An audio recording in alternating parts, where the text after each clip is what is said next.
Well, hello, my YouTube friends and family. So I am back. We left off with action and suspense books, and this here is lot 3. This will be 10 books for $10. So this is Debt of Honor by Tom Clancy. As you can see, it's been loved. This is what the book looks like, nice and thick, lots of pages. And this is what the book is about.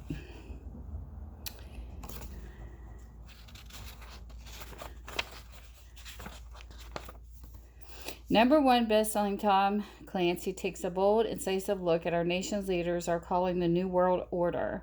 The time and place, a world at peace where yesterday's enemies are tomorrow's allies.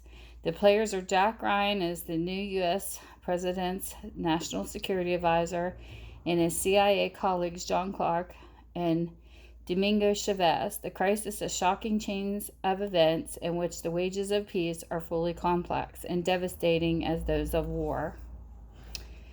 So, this is book number 1.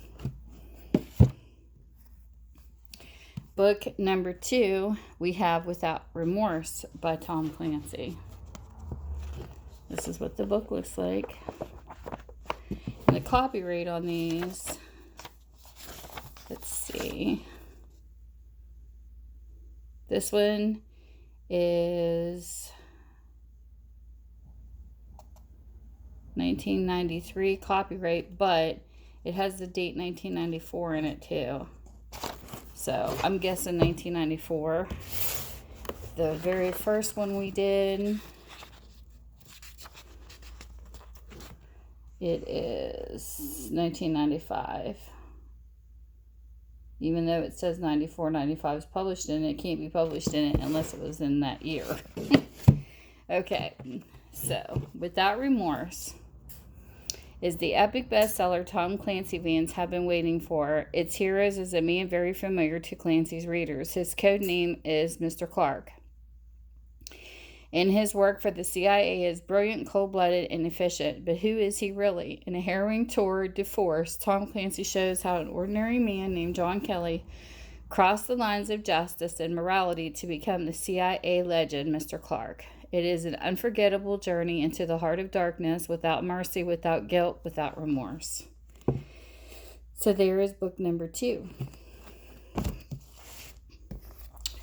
Book number 3 is called The Haunting Villa of Gabriel. It says larger type on it. This is 1971. That's what it looks like. It's not large type, but it's larger than average. This book says Phantom Rendezvous. Connie Brewer could not resist Stephen Hemming's job offer. He was handsome, charming, and he seemed slightly sinister that could be explained by his fascination with the occult. To leave cold New York and join Stephen in an experiment on the Italian Riviera, how could she refuse? But then at the villa, Gabriel and Connie learned the true nature of that experience, to raise the spectator of the murdered Maria, Stephen's first love, and by then it was too late to turn back from the terror that filled her soul. Could Connie Brewer help the man with whom she had fallen in love, or was he himself a threat to her sanity and life? It's got a little romance. It could even be a romance book, but I put anything that's whodunits in action and suspense. So that is book number 3. Book number 4. This is called Dark Love, Dark Magic by O.T.Jackson.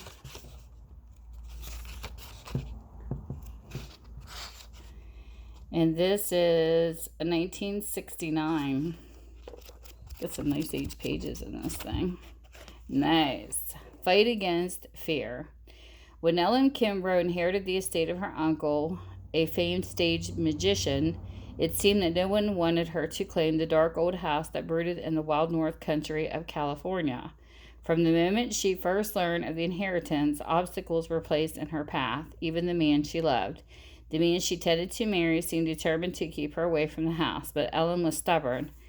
Though more others tried to convince her to stay away, to sell out without even inspecting her new property, the more determined she became to take possession, even if it meant losing the love of her fiancé.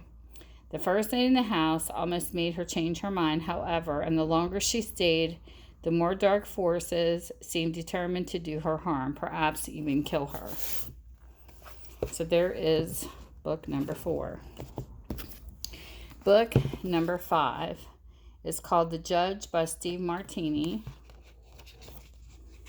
I like mixing books together. This is 1995 copyright, even though it says 1996 below it, so we're going to go with 96. This is what the book looks like. If you're a reader that likes thick books and a couple thin ones, this is the bundle for you. The Judge. When Judge Armando Acosta is charged with soliciting a prostitute, attorney Paul Madrini is less than sympathetic. Nevertheless, Madriana is forced to defend his old nemesis. And when the policewoman who snared Acosta is brutally murdered, he wonders if the judge is also the executioner. So there is book number 5. Book number 6.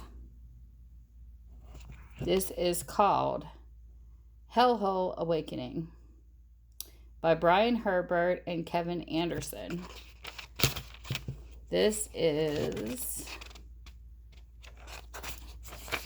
book 2 in the Hellhole series. So I must not have book 1, because I do try to keep my sets together. So anyways, 2013 is the copyright of this book. It's another thick one. And this is what it's about. In 1999, Brian Herbert and Kevin J. Anderson released a prequel to Frank Herbert's masterpiece, Dune, and it became a runaway international bestseller and award winner. After writing a dozen popular novels in the Dune universe, at last they turned their imagination to a fascinating science fiction epic of their own creation, which, to me, this is action and suspense, but okay. The planet Hellhole was devastated by an asteroid impact centuries ago. Only the hardest, most desperate humans dare to colonize it now, and only the hardened General Adolphus, exiled to Hellhole after his failed rebellion to overthrow the corrupt Constellation government, can't keep them alive. The Hellhole colonists struggle against storms, quakes, and planetary turmoil until the miraculous discovery of a lost alien civilization changes everything.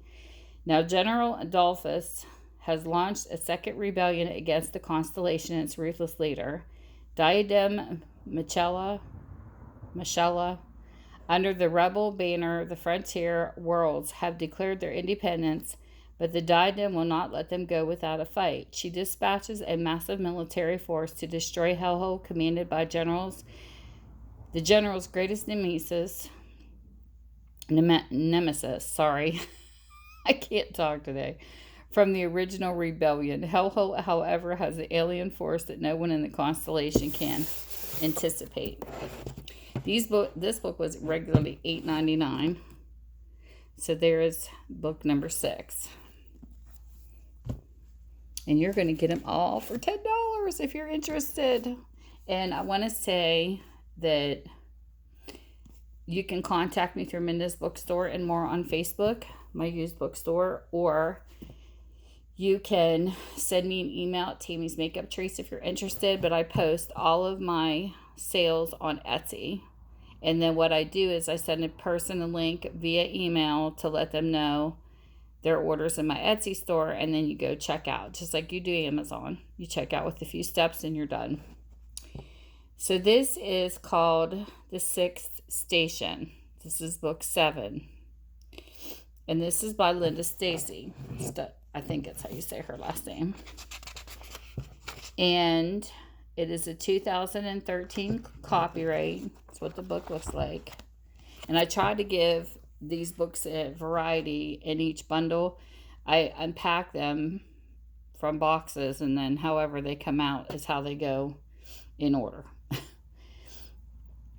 Some say Demel Ben Yusuf is the world's most dangerous terrorist. Others insist he's a man of peace, a miracle worker, even the Son of God. Cynical reporter Alessandra Russo is covering his United Nations tribunal in New York City, where an unprecedented array of political and religious leaders from around the globe have gathered to see Ben Yusuf tried for his crimes. Russo is hoping for a story, but when Yusuf approaches her in the crowd, he does something so bizarre it stuns the world and hurts Alessandra into a murderous conspiracy of apocalyptic proportions. Running for her life, she must elude assassins, unearth a hidden bond between the mysterious Cathars and the Knights Templar, and uncover a lost relic stained with the blood of Christ himself. And then there is a riddle of Demil Ben Yusuf. Is he the second coming or Revelation's Antichrist? So there you go. And another thing too, even if you don't buy from me, I will leave all the ISBNs down below in the description. So if you are using a Kindle or Nook or a technical device, you can go look these books up if you're interested. And then here is number 8. This is Cold Paradise by Stuart Woods.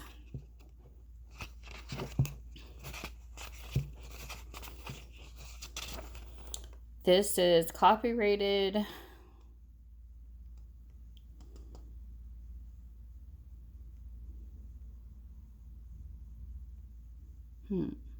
April 2002, 2001, 2002.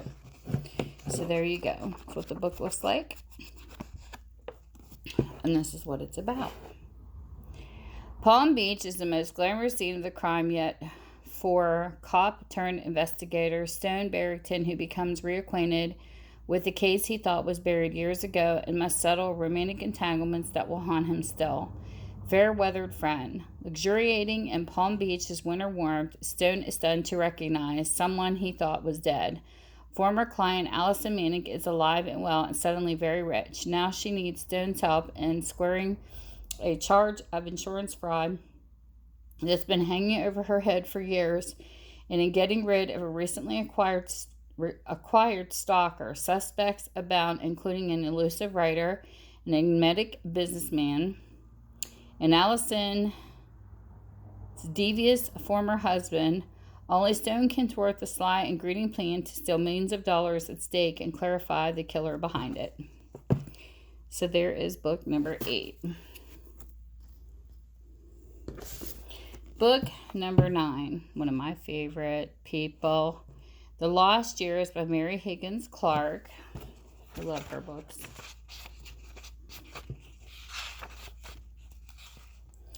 This is a 2012 copyright, but it says edition 2013 in paperback. So 2013 is what we're going to go with. And this is what the book is about. There she is. She's a beautiful lady. Just weeks after discovering a letter that may have been written by Jesus Christ himself, biblical scholar Jonathan Lyons is found shot to death in his study. Police suspect his wife, who suffers from Alzheimer's, murdered him in a jealous rage. But the priceless parchment is missing, and Jonathan had recently confided to a family friend his suspicions that someone he once trusted had designs on the ancient document. It is up to his daughter, Mariah, to clear her mother of murder charges and unravel the real mystery behind her father's death before her own revelations become her last. Sounds like a doozy. And then we have number 10. This one here is called Low Pressure by Sandra Brown. This is copyrighted 2012, 2013, so I'm going to go with 13. That's what the book looks like. This is what it's about. Bellamy Liston was only 12 years old when her older sister Susan was killed on Astoria Memorial Day. A tornado destroyed the crime scene along with Bellamy's memory of what happened. Now, 18 years later, Bellamy has penned a best-selling novel based on Susan's murder, and to protect her family, she published it under a pseudonym. But when Bellamy's identity is exposed, she becomes the target of an unnamed assailant who is out for vengeance. In order to identify her stalker, Bellamy must confront the ghosts of her past, including Dent Carter, Susan's wayward boyfriend, an original suspect in a murder case. As Bellamy delves deeper into the mystery, she discovers elements of crimes that call into question the people she holds most dear.